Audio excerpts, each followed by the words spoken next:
안녕하십니까. 2월 19일 수요일 말씀 묵상 함께 시작하겠습니다.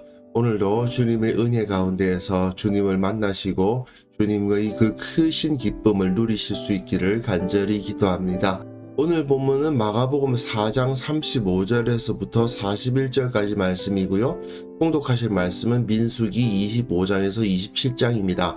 오늘 본문은 드디어 제자들이 배를 탔습니다. 이게 무슨 뜻이냐 하면 마가복음에서 제자들이 배를 타면은 좀 안 좋은 일이 벌어지거든요. 오늘 본문 통해서 우리가 세상에서 어떤 어려움을 겪든지 간에 주님께서 우리와 함께 하신다는 그 믿음을 갖는 것, 그것이 얼마나 중요한 것인지를 한번 생각해 보았으면 좋겠습니다. 그럼 먼저 말씀 보시겠습니다. 그날 저물 때 제자들에게 이르시되 우리가 저편으로 건너가자. 그들이 무리를 떠나 예수를 배에 계신 그대로 모시고 가매 다른 배들도 함께 오더니 큰 광풍이 일어나며 물결이 배에 부딪혀 들어와 배에 가득하게 되었더라. 예수께서는 고물에서 베개를 베고 주무시더니 제자들이 깨우며 이르되 선생님이여, 우리가 죽게 된 것을 돌보지 아니하시나이까? 예수께서 깨어 바람을 꾸짖으시며 바다더러 이르시되 잠잠하라, 고요하라. 하시니 바람이 그치고 아주 잔잔해지더라. 이에 제자들에게 어찌하여 이렇게 무서워하느냐? 너희가 어찌 믿음이 없느냐? 하시니 그들이 심히 두려워하여 서로 말하되 그가 누구이기에 바람과 바다도 순종하는가?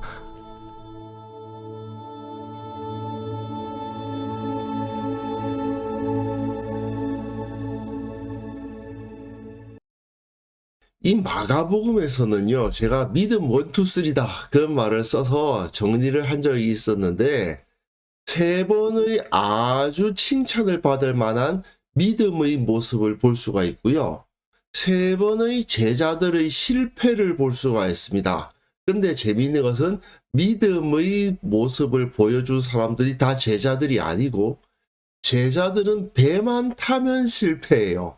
제자들이 배를 타면 실패하는 모습은 이 갈릴리 이야기에서 쭉 나오고요. 믿음 이야기는 이 갈릴리 이야기와 길 이야기에서 나오는데 갈릴리 이야기에서 2번, 그중 우리가 하나는 이미 다뤘는데요. 중풍병자를 데리고 와서 예수님 앞에 데려다 놓기 위해서 지붕을 뜯었던 사람들. 예수님께서 그들의 믿음을 보시고 그 중풍병자에게 소자야, 네가 죄사함을 받았다, 이런 말씀을 하셨잖아요. 그것이 첫 번째 믿음이고요. 그 다음에 5장에 가시면 이제 4장이 끝나고 5장으로 넘어가는데 5장에 가시면 혈루증 여인이 있습니다.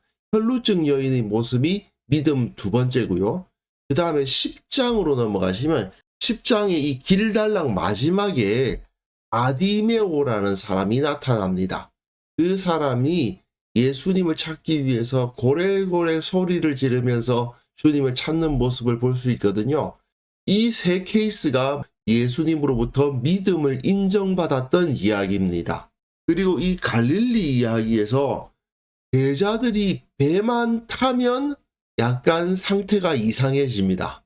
4장, 6장, 8장에서 나오는데 이들이 배에 올라서 말하는 것들이 믿음의 말이라고 할 수가 없어요.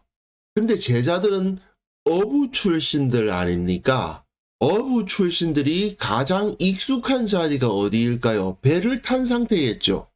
그런데 이들이 배만 타면은 애매한 모습을 보입니다. 이것은 사람이 가장 익숙한 일상의 자리에 들어갔을 때 믿음을 지킨다는 것이 얼마나 쉽지 않은 일인가 하는 것을 보여주는 것이기도 합니다. 어쨌든 오늘 제자들이 무리를 떠나서 배에 올랐는데 그들에게 어떤 일이 벌어졌는가를 한번 살펴봤으면 좋겠습니다.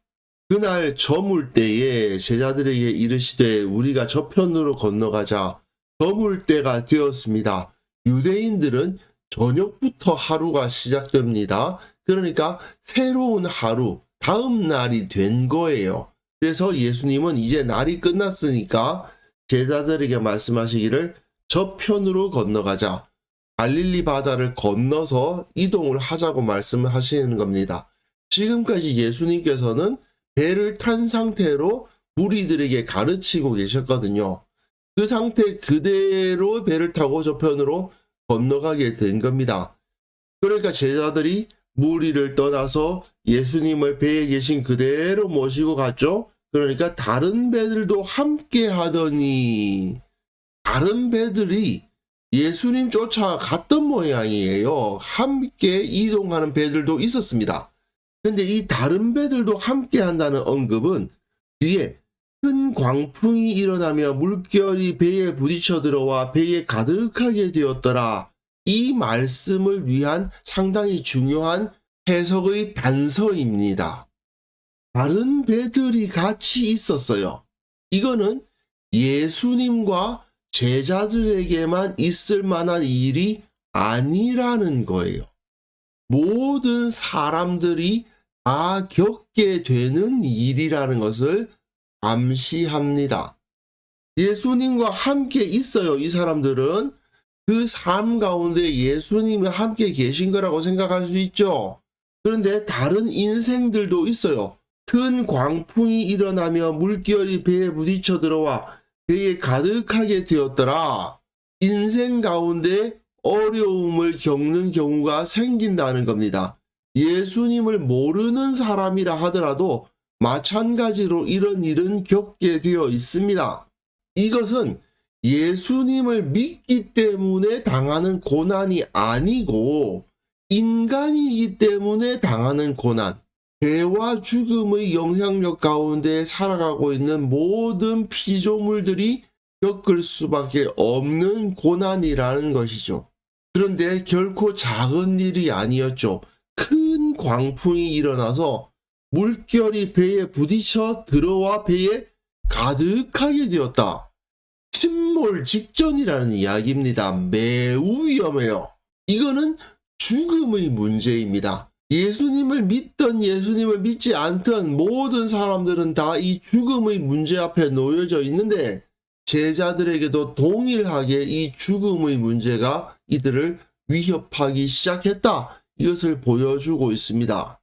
그런데 예수께서는 고물에서 베개를 베고 주무시더니 아니 물결이 배에 부딪혀 들어와 배에 가득하게 되었는데 어떻게 고물에서 베개를 베고 주무실 수가 있는가 이런 생각이 들지요. 사실은 조금 현실적으로는 맞지 않습니다. 앞에 말하는 이 말에 조금 과장이 있었구나 하는 것을 알 수는 있습니다. 물이 배에 가득할 수준까지는 아니고 다만 매우 위험했다는 것은 분명하죠.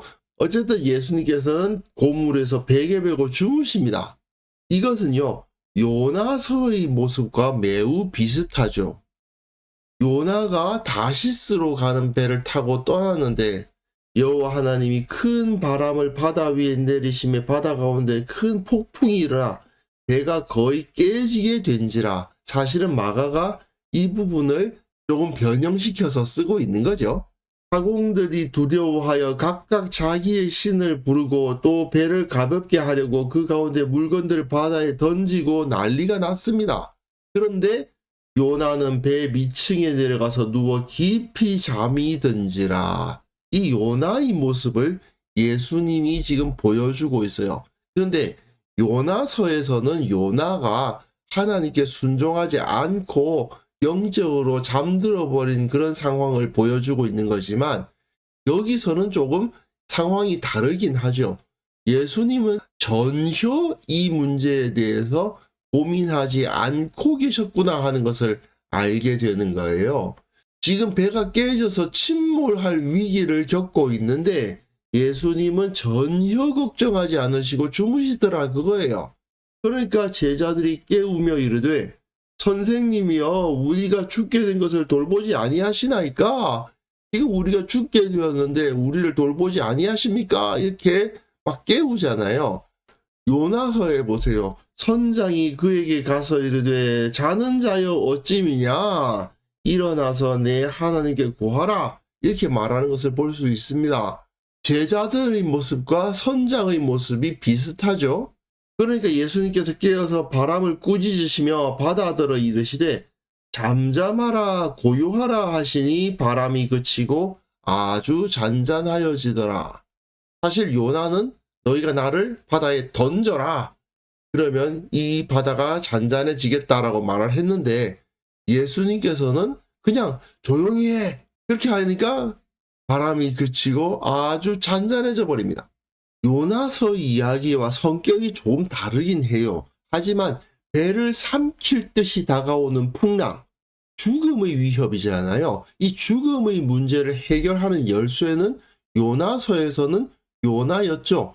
요나가 이 문제를 해결할 수 있는 키를 가지고 있는데 자기 사명을 다하려고 하지 않고 다시스로 도망가려 하니까 하나님께서 네가 저 니느웨 백성들을 살릴 수 있는 열쇠를 가지고 있는 자인데 어찌하여 거기서 잠자고 있느냐라고 책망하시는 모습을 볼 수 있는데 그 삶의 열쇠를 가진 분이 누구냐? 여기 이 마가복음에서는 예수님이라는 거죠. 예수님이 우리 가운데 계시면 죽음과 삶을 결정하는 열쇠를 그분이 갖고 계시니 두려워할 것이 없다는 것을 여기서 보여주고 있는 겁니다. 인간이 가지고 있는 궁극적인 문제를 단번에 해결해 버리시잖아요. 그 권세가 예수님께 있다는 겁니다. 사람이 죽는 것보다 더 두려운 일이 어디 있습니까? 그런데 그 문제를 예수님은 해결하실 능력을 갖고 계시다는 거예요. 이에 제자들에게 이르시되 어찌하여 이렇게 무서워하느냐? 너희가 어찌 믿음이 없느냐? 예수님께서 이렇게 말씀하시는 거거든요. 요나 이야기에선 요나가 자기를 깨운 선장으로부터 책망을 당했죠. 선장과 그 배에 탄 사람들이 네가 어찌하여 그렇게 행하였느냐 이렇게 책망을 하는 모습을 볼 수 있는데 여기서는 예수님께서 제자들을 책망하시죠. 믿음이 없다고. 왜 이렇게 무서워하냐고. 삶과 죽음을 결정하는 유일한 열쇠가 되시는 예수님을 너희가 모시고 있음에도 불구하고 어찌하여 두려워하고 믿지 못하느냐라고 책망하시는 모습을 볼 수 있습니다. 믿음으로 죽음의 권세를 이기고 구원을 얻는다. 이게 사실 복음의 핵심이잖아요. 그런데 예수님은 그들이 무서워함을 보시고 믿음이 없다고 평가해버리시는 거죠. 분명 제자들은 예수님의 능력에 대해서 어느 정도 알고 있었죠. 하지만 그렇게 알고 있는 것, 그렇게 예수님을 따르는 수준은 믿음이라고 평가를 못 받더라는 겁니다. 그런데 문제는 그들이 심히 두려워하여 서로 말하되 그가 누구이기에 바람과 바다도 순종하는가 하였더라. 두려워해요. 무서워해요. 풍랑에 대한 무서움이 예수님의 능력에 대한 두려움으로 옮겨가고 있을 뿐 두려움이 사라지고 있질 않죠. 그러면서 그가 누구이기에 라고 말하고 있잖아요. 예수님이 누구신지 잘 모르고 있다는 것을 여기서 나타내 보여주고 있습니다. 배만 타면 이래요. 배를 타면 이 제자들이 예수님이 어떤 분이신지를 잘 모릅니다. 배만 타면 헤매는 이유가 뭘까? 자신의 삶의 영역, 일상의 영역, 언제나 살아가는 그 자리에서 주님을 찾는 것이 그만큼 쉽지 않다는 것을 여기서 보여주고 있는 거죠. 이 제자들이 얼마나 많은 특권을 받았습니까? 예수님과 함께 동행하는 특권이 있었죠. 하지만 그들이 가지고 있는 복음의 지식과 특권이 종교적인 영역이 아니라 삶의 영역에서 영향력을 끼쳐야 되는데 이들은 아직도 그저 기도하고 예배하고 말씀 보는 영역에서는 나름 믿음을 가지고 있는 것 같지만 삶의 영역에 들어갔을 때 그 믿음을 발휘하지는 못하고 있더라 하는 것이 드러나고 말았던 겁니다. 사실은 우리의 신앙은 예배당 안에서 드러나야 되는 게 아니고 내가 일하는, 내가 공부하는 집에서 살아가는 그 자리에서 나타나야 되는 거거든요. 그런데 아직 제자들은 그 정도 수준에 이르지 못하고 있고요. 결국은 예수님이 누구시지? 이런 모습을 보이고 있었다는 거죠. 우리가 예수님을 믿으면 구원을 얻고 영원한 생명 얻는다. 저 세상의 어떤 힘도 우리 몸은 죽일 수 있으나 우리 영혼은 죽일 수 없다. 이런 것을 들어서 알고 있지 않습니까? 그러나 실제로는 너무나도 많은 신앙인들이 이 근본적인 두려움에서 벗어나지를 못해요. 질병에 대한 두려움, 실직에 대한 두려움, 뭐 이런 것을 다 살펴보면 결국은 죽을까봐 두려워하는 거거든요. 그래서 뭐 목구멍이 포도청이다 뭐 그런 말도 하잖아요. 하나님의 법도를 따르고 주님께서 내 인생을, 내 생명을 주도하고 계신다라고 믿지 못하고 세상의 명령 앞에 굴복하게 되는 이유가 뭘까? 결국 예수님께서 보여주셨던 그 삶을 따르기보다는 세상 사람들이 살아가는 그 방식대로 살아가는 이유가 뭘까? 결국 우리가 믿음을 온전하게 붙들고 있지 못하기 때문 아니겠습니까? 하지만 우리는 그 풍랑 속에서도 베개 베고 주무시던 예수님의 모습을 기억해야 됩니다. 우리의 두려움이 얼마나 쓸데없는 것인가? 를 깨달아야 되는 거죠. 죽음을 두려워할 필요가 없다. 이 세상을 두려워할 필요가 없다. 우리 주님은 이 모든 풍랑을 잔잔하게 하실 수 있는 분이고 주님께서 함께 하시면 내가 두려워할 것이 없고 주님께서 나와 함께 하시기 때문에 입에는 침몰되지 않는다. 이런 믿음을 우리가 가져야 될 것 같습니다. 그래서 이 시간 함께 기도하실 때에는요, 믿음으로 모든 문제가 해결됨을 믿게 하여 주시고 온전히 주님을 따르게 하여 주옵소서. 주님만 의뢰하면 세상에서 승리할 수 있다는 것을 온전히 믿고 세상에서 승리하는 제자들 다 될 수 있도록 도와주옵소서. 함께 기도하는 시간 가졌으면 합니다.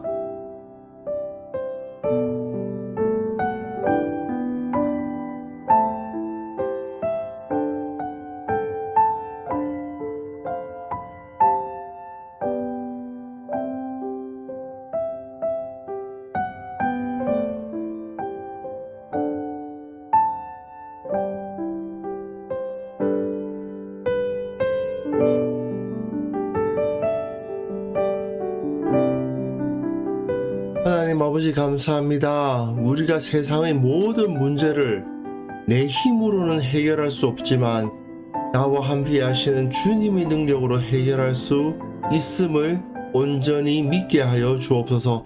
주님께서 나와 함께 하시니 두려울 것이 없노라 고백하는 참된 주님의 제자 다 될 수 있도록 도와주옵소서. 우리 교회 모든 성도들이 주님을 온전히 의뢰하게 하시고 두려워하지 않도록 도와주시고 세상의 모든 위협에 흔들리지 않고 승리하는 자들 다 될 수 있도록 은혜 위에 은혜를 허락하여 주옵소서. 한국교회 모든 성도들이 그 믿음을 세상에 나타냄으로 말미암아 세상 사람들이 충격을 얻는 그 믿음을 보고 저들은 어떻게 저런 믿음과 삶의 태도를 가질 수 있는가 생각하며 두려워하는 그러한 성숙한 신앙인들이 다 될 수 있도록 주께서 은혜 위에 은혜를 허락하여 주옵소서. 아버지 하나님, 오늘도 주님께서 우리와 함께 하여 주시고 주님의 능력이 나타나는 것을 보기를 원합니다. 나의 모든 것을 지켜주시는 주님을 체험하게 하시고 나의 기도에 응답하시는 주님과 함께 손잡고 걸어가는 하루가 될 수 있도록 도와주옵소서. 마음속에 감사의 마음, 찬양의 마음이 넘쳐나게 하시고 오직 주님만 바라보며 기뻐하는 자들 다 될 수 있도록 도와주시기를 원하옵고 예수님의 이름으로 기도합니다. 아멘.